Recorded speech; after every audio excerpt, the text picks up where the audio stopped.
Bismillahirrahmanirrahim. Assalamualaikum warahmatullahi wabarakatuh. Alhamdulillah, alladzi ja'ala ilma taharatan lin-nufus wa nuran lil-basair wa hadiyan ilal jannah. Asyhadu an la ilaha illallah wahdahu la syarika lah wa asyhadu anna Muhammadan abduhu wa rasuluhu shahibul Qur'an. Allahumma shalli wa sallim ala rasulika karim Muhammad sallallahu alaihi wasallam wa ala alihi wa ashabihi wa man tabi'ahu bi ihsanin ila yaumiddin. Summa amma ba'du. Puji dan syukur senantiasa dan tidak pernah bosan-bosannya kita panjatkan kehadiran Sang Maha Pencipta Allah Subhanahu wa Ta'ala, yang mana dengan limpahan karunia-Nya, rahmat-Nya, hidayah-Nya, serta anugerah-Nya kepada kita semua, kita kembali masih diberi kesempatan, kesehatan, dan usia panjang oleh Allah untuk sama-sama dan senantiasa mengabdikan diri kita di jalannya Allah dengan terus menjalankan perintahnya Allah dan menjauhi semua larangannya.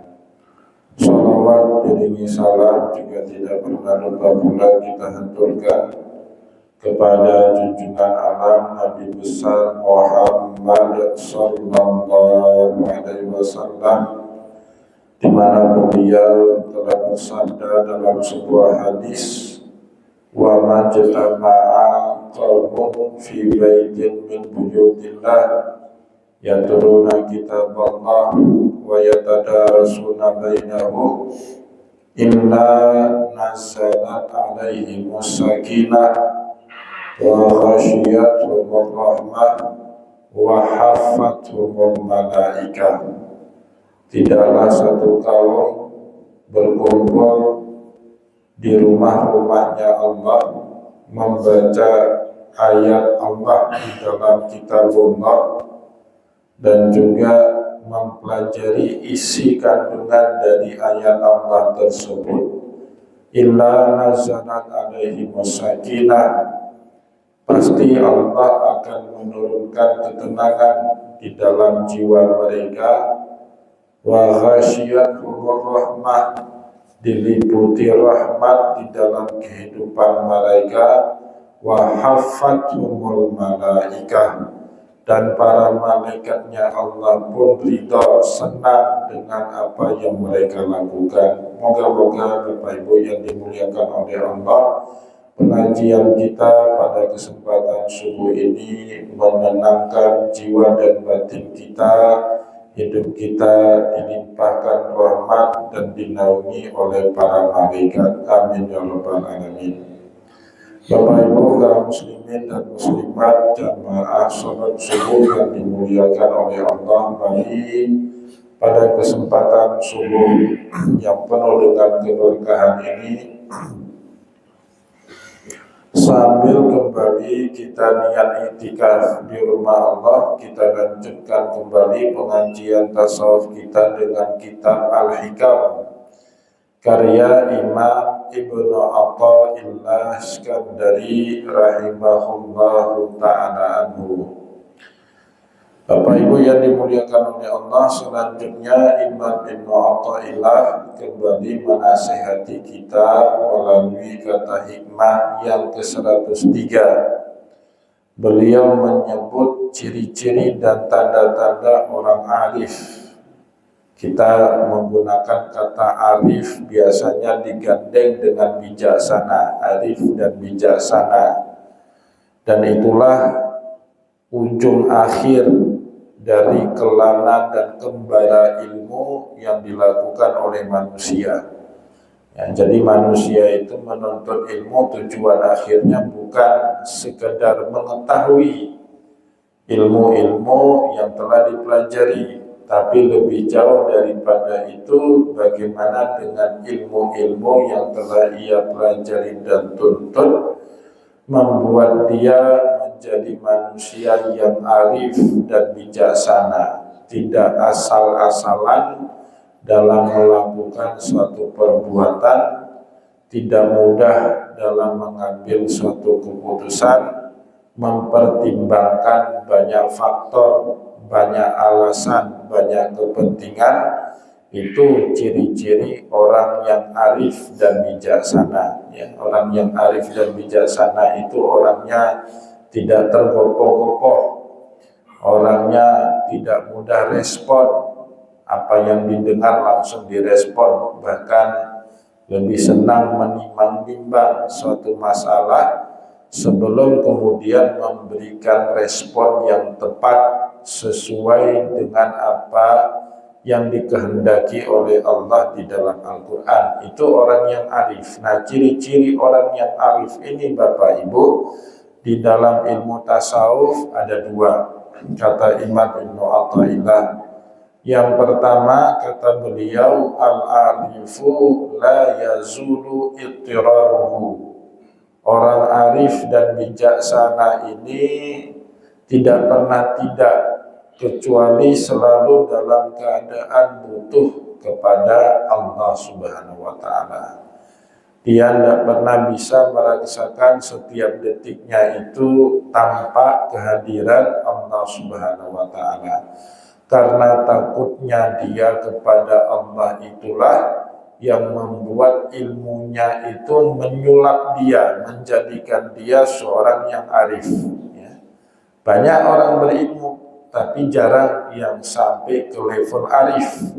Nah, dia punya ilmu sekedar menjadi pengetahuan atau memahami yang menjadi pekerjaan dan kewajibannya, tapi tidak tahu menempatkan ilmu itu sesuai dengan kondisinya yang objektif. Ya, orang yang arif itu Bapak Ibu bisa punya kualitas pikir seperti itu, bisa sangat bijaksana.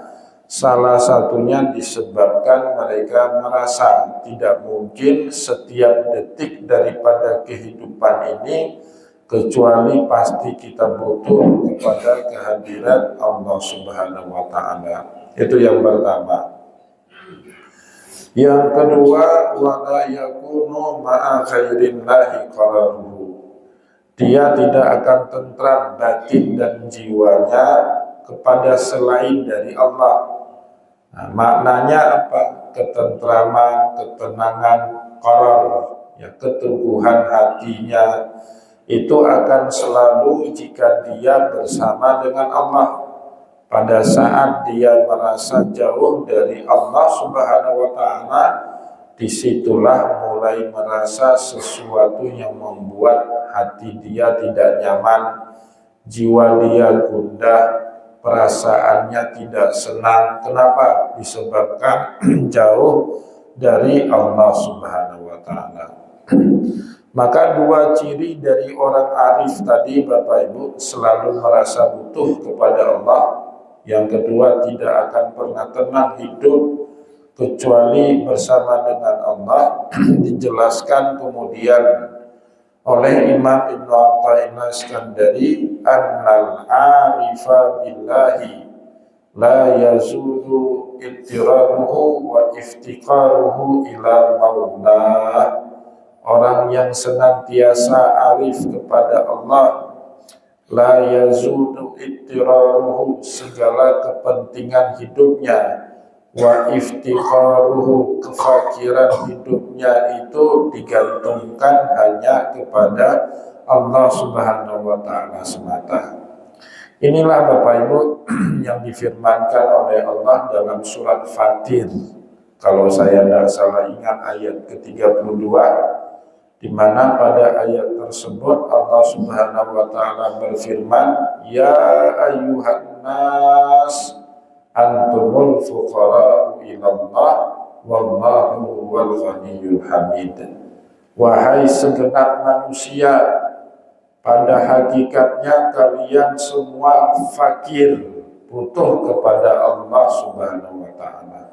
Fakir itu Bapak Ibu orang yang butuh kepada orang lain dalam konteks makna fakir dan miskin. Namun dalam konteks kehidupan Bapak Ibu, sehebat apapun manusia, sepowerful apapun manusia, punya kekuasaan setinggi apapun manusia, punya kekayaan sebanyak apapun dia, hakikatnya dia tetap akan merasakan fakir kepada Allah Subhanahu wa taala, karena yang memberikan ini kepada dia dalam kehidupan itu Bapak Ibu bukan dirinya sendiri, tetapi itulah peran utama dari Allah. Nah, ini makna yang Allah Subhanahu wa taala kasih kepada kita di dalam surat Al-Baqarah. Qulillahumma malikal mulki tu'til mulka man tasha wa tanzi'ul mulka mimman tasha wa tu'izzu man tasha wa tudhillu man tasha biyadikal khair. Katakan Muhammad kepada umatmu, Qulillahumma malikal mulki, segala bentuk kekuasaan, kekayaan, jabatan, kedudukan adanya di tangan Allah. Tu'til mulka man tasha, Allah memberikan kekuasaan, kekayaan, kehormatan kepada siapapun yang ingin dia berikan. Wa tanzi'ul mulka mimman tasha, begitu juga Allah mencopot kekuasaan, kekayaan, kehormatan dari siapapun yang dia inginkan. Wa tu'izzu man tasha, Allah bisa memuliakan siapapun yang ingin dia tinggikan. Wa tudhillu man tasha, begitu juga Allah dengan sangat mudah menghinakan siapapun yang bisa ia hinakan. Biyadikal khair, semua kebaikan itu sejatinya hanya ada di tangan Allah, bukan di tangan kita manusia. Tapi Bapak Ibu, kadang-kadang manusia ini dengan keangkuhannya, karena kesombongannya, merasa itu semua sebabnya oleh manusia itu sendiri. Kapan baru kembali sadar? Ketika kita tidak ada yang bisa membantu kecuali Allah. Di situ balik lagi kita sadar. Tapi biasanya kalau sadarnya sudah dalam keadaan itu telat, Allah tidak akan pernah mau menerima penyesalan dari kita. Kalau dalam keadaan itu, maka baiknya sebelum itu kita sadar. Contohnya Fir'aun, tidak pernah sadar dia butuh kepada Allah, bahkan mentahbiskan dirinya sebagai Allah, sebagai Tuhan. Ana rabbukumul a'la, sayalah Tuhan kalian yang paling tinggi. Dia yang menahbiskan dirinya sebagai Tuhan. Tidak cukup, dia tantang bahkan berduel Tuhannya Nabiullah Musa. Fa'uqid li ya hamanu ala tini faja'al li sarhan la'alli attabi'u ila ilahi Musa. Buatkan kepada saya wahai Haman satu bangunan yang tinggi, buatkan anak tangga pada bangunan itu, supaya bisa saya naik ke puncak dari bangunan itu untuk ketemu dan berduel dengan Tuhannya Musa. Konon bangunan itu diyakini oleh ahli sejarah yang kita sebut hari ini dengan nama piramid. Maka piramid itu besar, tinggi, menjunjung langit. Nah, tujuannya tadi dia sombong. Tapi hilang dan sirna semua kesombongan Fir'aun pada saat dia mau mati, tenggelam. Dia pada saat itu mengakui dia ini fakir, butuh kepada Allah. Ya, dia berkata ya seperti yang diabadikan oleh Allah di dalam Al-Quran, Al-ana wa qad amantu bi Rabbi Musa wa Harun. Saya hari ini beriman kepada Tuhannya Musa dan Harun. Tapi sudah telat.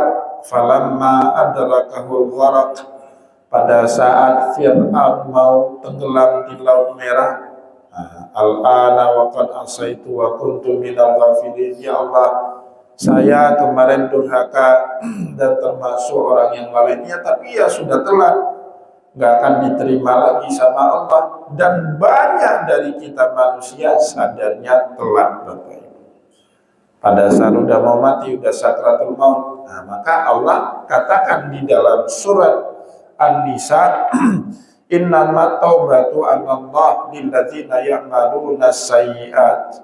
Sesungguhnya taubat kepada Allah itu bagi orang yang buat banyak dosa. Innamat taubatu 'alallah lilladzina ya'maluna su'. Tetapi kata Allah di dalam ayat berikutnya, walaisatit taubatu 'alallah hatta idza hadara ahadatil maut qala inni tubtu an. Tidak ada lagi taubat bagi mereka yang dulu banyak buat maksiat, mau datang kematian dia baru berkata ini kebetulan saya mau bertobat sekarang. Udah telat. Nyawa sudah di tenggorokan, sudah merasa pasti kita ini kayaknya akhir hidup, baru mau siap-siap tobat, udah nggak diterima lagi kita kepada tobat kita itu kepada Allah. Itu biasanya sadar manusia itu selalu datangnya telat. Maka Bapak Ibu yang dimuliakan oleh Allah, orang-orang yang arif ini selalu merasa butuh, baik dalam keadaan senangnya, tidak pernah dia lupa kepada Allah, apalagi dalam keadaan susah. Kalau ada manusia Bapak Ibu dalam keadaan susah pun dia belum ingat sama Allah, kemungkinan kecil dia ingat kepada Allah dalam keadaan senang. Kecil sekali kemungkinannya. Maka kadang-kadang keadaan susah itu penting juga buat kita mengingat Allah Subhanahu wa taala. Penting itu ya. Fa innahu biqadri ma'rifatihi li nafsihi bidzulli wal iftiqar. Dengan kesadaran diri ya. Maka Bapak Ibu, cara kenal Allah itu dengan mengenali diri kita sendiri. Diri kita ini penuh dengan keterbatasan. Jangan ngatur orang lain, ngatur diri kita sendiri tidak bisa kita Bapak Ibu. Perut tidak bisa kita atur. Kalau masih kenyang kita suruh makan, itu perut tidak mau makan dia Bapak Ibu. Kita tetap mau bekerja, tapi apa daya, mata ngantuk, tidak bisa kita tahan-tahan itu. Kita maksa diri bekerja, khawatirnya kecelakaan. Driver, supir, bandar Medan, maksa diri untuk terus mengemudi, padahal mata sudah ngantuk berat, berpotensi kecelakaan. Bahkan kita tidak bisa ngatur mata kita untuk tidak ngantuk dulu, perut kita untuk tidak lapar dulu. Yang tidak kuasa kita mengatur diri kita sendiri. Maka Bapak Ibu, di dalam hadis kita disuruh kenali diri kita. Man arrafa nafsahu faqad arrafa rabbahu. Barang siapa kenali dirinya betul-betul, insya Allah dia akan kenal dengan Tuhannya. Nah, kenapa demikian? Fa innahu biqadri ma'rifatihi li nafsihi. Dengan kadar ukuran ilmu dia mengenali diri sendiri. Dan manusia satu dengan manusia yang lain Bapak Ibu, tingkat pengenalan diri itu berbeda-beda. Kata orang Aceh, tiga melunnya hanai tero. Tidak sadar dia dirinya itu siapa. Ada orang seperti itu, tidak sadar diri. Ada orang yang cukup memahami dirinya sendiri. Nah, itu beda-beda kadarnya. Ketika manusia mengenali dirinya sendiri bizulli wal iftikar, pasti dia akan temu dua sifat dalam diri dia itu. Bizul, manusia itu ternyata penuh dengan kehinaan. Bukan hanya saja sifatnya Bapak Ibu, tetapi memang dasar hakikat manusia itu hina dibuat sama Allah. Kita ini, kata Rasulullah dalam sebuah hadis, ya, saat ada orang Quraisy sombong, Abu Jahal, Utbah bin Rabi'ah, Walid bin Mughirah, petantang, petenteng, sombong, tidak mau beriman kepada Allah. Bahkan dia tidak percaya adanya kehidupan setelah kematian, sampai-sampai bongkar Bapak Ibu. Ada satu kuburan kuno di Ma'la, kuburan umum di kota Mekah, itu dibongkar sama Walid bin Mughirah, diambil tulangnya itu sudah kropos, sudah ratusan atau bahkan ribuan tahun usia kuburan itu diambil, kemudian tulangnya itu ditumbuk-tumbuk sama dia jadi tepung, tulangnya itu dilempar ke muka Nabi. Qul man yuhyil idama wa hiya ramim. Muhammad, siapa ini yang akan menghidupkan tulang yang sudah jadi tepung ini? Di muka Nabi Muhammad itu tepungnya itu wa hiya ramim, dia itu sudah lusuh, sudah lapuk. Dijawab sama Allah, qul yuhyihal ladzi ansha'aha awwala marrah. Yang akan mengembalikan tulang itu menjadi semula adalah Tuhan yang sama yang telah menjadikan tulang itu bahkan tanpa prototipnya dari awal. Tulang itu tiba-tiba ada saja dalam tubuh kita, tidak ada prototipnya. Kalau kita sudah mati, prototipnya ada di kuburan kita masing-masing. Tinggal mencipta ulang lebih gampang daripada menciptakan sesuatu dari tiada. Lebih gampang. Maka setelah itu Rasulullah berkata kepada orang-orang seperti Walid bin Mughirah, Utbah bin Rabi'ah, Abu Jahal, Abu apa lagi? Abu Jahannam. Ya, sekarang banyak abu-abuan. Apa katanya? Kaifa tatakabbaru 'ala Allah? Bagaimana Anda mau sombong kepada Allah? Faqad kharajta min makhrajil bauli marratain. Kamu itu sudah keluar dari lubang kencing sebanyak 2 kali. Manusia ini, mohon maaf ya, itu agak kasar tapi penuh filosofi itu. Kita ini siapapun, sehebat apapun dia, termasuk juga para nabinya Allah, itu semuanya Bapak Ibu keluarnya dari lubang kencing sebanyak 2 kali, ya kan? Pertama dari lubang kencing bapak kita, bentuknya masih sperma nutfah. Yang kedua dari lubang kencing ibu kita, bentuknya janin, ya, ogoh anak bayi, ya kan? Keluarnya kita aja Bapak Ibu dari tempat yang paling hina, ya, dari lubang kencing. Nah, kalau kita nyadari hakikat itu, Pak, gimana caranya kita mau sombong? Ya, dengan zat yang tidak pernah keluar dari lubang kencing. Nah, sengaja Allah menciptakan manusia keluar dari lubang kencing supaya saat manusia itu mau nyombong diri, dinasehati Bapak Ibu, kau jangan sombong, kamu itu dulu keluarnya dari lubang kencing. Maka besok kalau ada di komplek ini yang petantang petenteng, Bapak Ibu langsung nasihati, dulu keluar dari mana? Dari lubang surga atau dari lubang kencing? Nah, masih keluar dari lubang kencing pun masa merasa sombong. Maka kata Imam Ibnu Athaillah, barang siapa yang menyelami dirinya sendiri, pasti dia menemukan 2 sifat dasar pada diri manusia itu. Yang pertama bizulli. Ya, dia itu hina sekali ternyata manusia ini Bapak Ibu, tidak layak sedikit pun membanggakan diri. Wal iftiqari, dan juga dia merasa butuh kepada orang lain. Nah, sikap ini Pak akhirnya akan menciptakan ketawaduan di dalam diri kita. Tidak berani kita meninggi. Manusia sesempurna Nabi Muhammad sendiri saja Pak masih diperintah tawadu sama Allah. waqfid janahaka liman ittaba'aka minal mu'minin. Muhammad,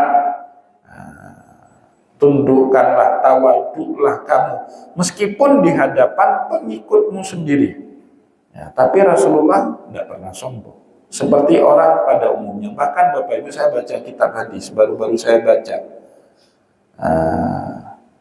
Dulu Nabi Muhammad kalau kasih taklim di majelisnya itu duduk sama rata dengan para sahabatnya, berlantaikan tanah, beratapkan langit, sama rata itu, sama tinggi, sama rata. Nggak seperti saya ini duduk di atas kursi. Sampai satu hari Bapak Ibu datang A'rabi, orang Arab Badui, masuk ke Masjid Nabawi. Dia tidak pernah ketemu dengan Rasulullah, dia tidak kenal Nabi, tapi dia dengar ada orang yang namanya Muhammad sebagai nabinya Allah. Masuk ke Masjid Nabawi, dia langsung berkata, ayyukum Muhammad, siapa di antara kalian ini semua yang bernama Muhammad? Baru Rasulullah tunjuk tangan, ana Muhammad, saya adalah yang bernama Muhammad.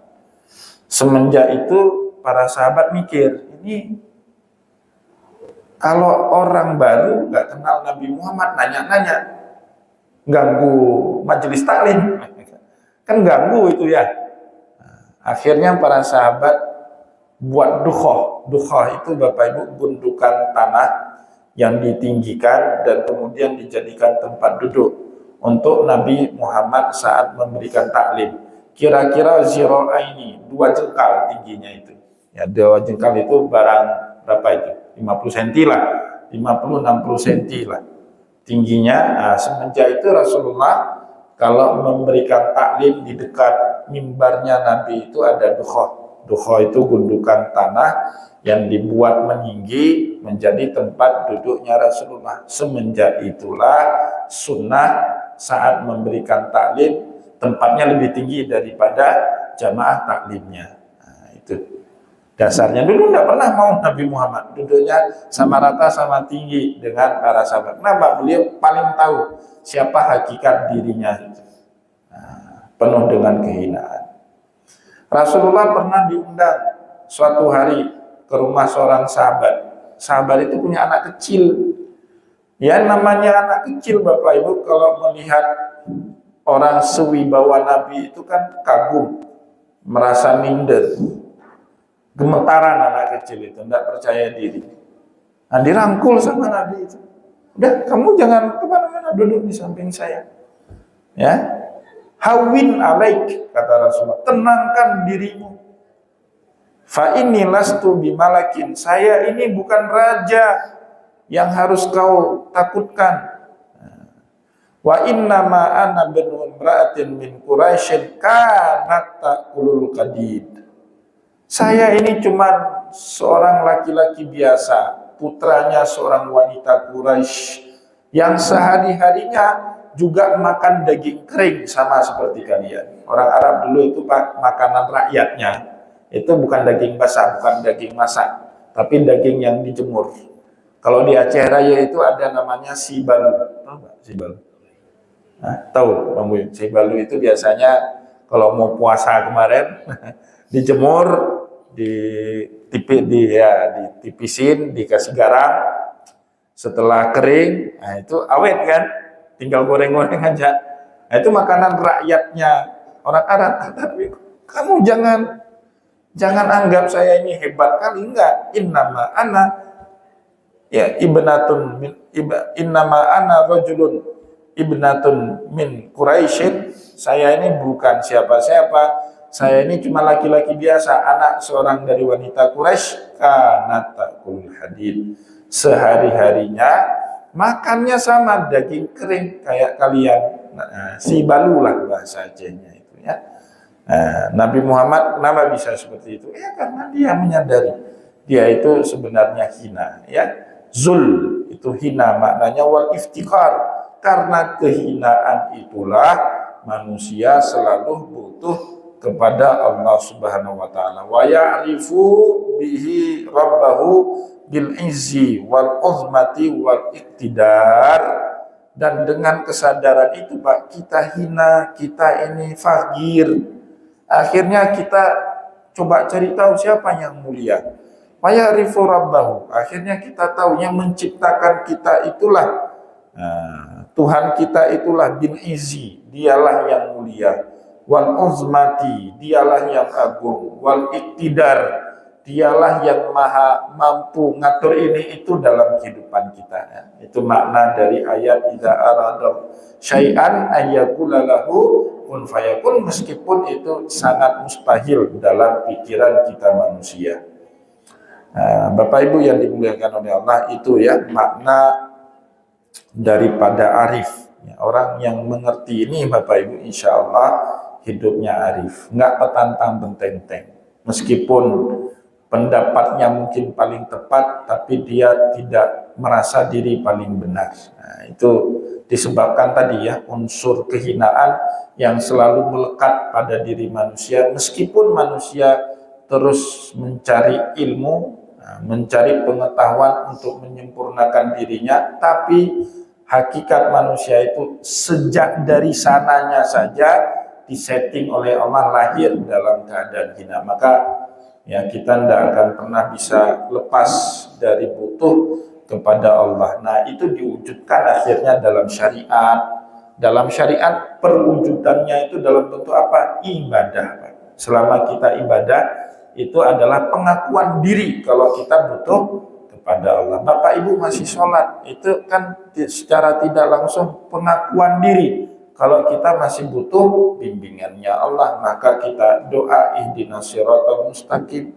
Bapak Ibu masih puasa, nah itu tanda Bapak Ibu masih butuh perlindungannya Allah. Bapak Ibu naik haji, umrah, ya masih bayar zakat, masih berinfak, bersedekah, itu semua tanda kita masih butuh kepada Allah Subhanahu wa taala. Semoga Bapak Ibu yang dimuliakan oleh Allah, apa yang telah kita sampaikan pada kesempatan subuh ini bermanfaat. Insya Allah pada pertemuan yang akan datang kita masuk dalam penjelasan yang kedua dari ciri-ciri orang arif ini, dan moga-moga Allah menganugerahkan kita kearifan, kebijaksanaan dalam menjalankan kehidupan, dalam menghadapi setiap masalah dalam hidup, ya, sehingga dengan itulah kita nanti akan wafat meninggal dalam keadaan husnul khotimah. Semoga ada manfaatnya. Saya mohon maaf jika ada yang tidak berkenan. Wallahu muwaffiq ila aqwamit thariq. Wa nasrun minallah fatul karim. Wassalamualaikum warahmatullahi wabarakatuh.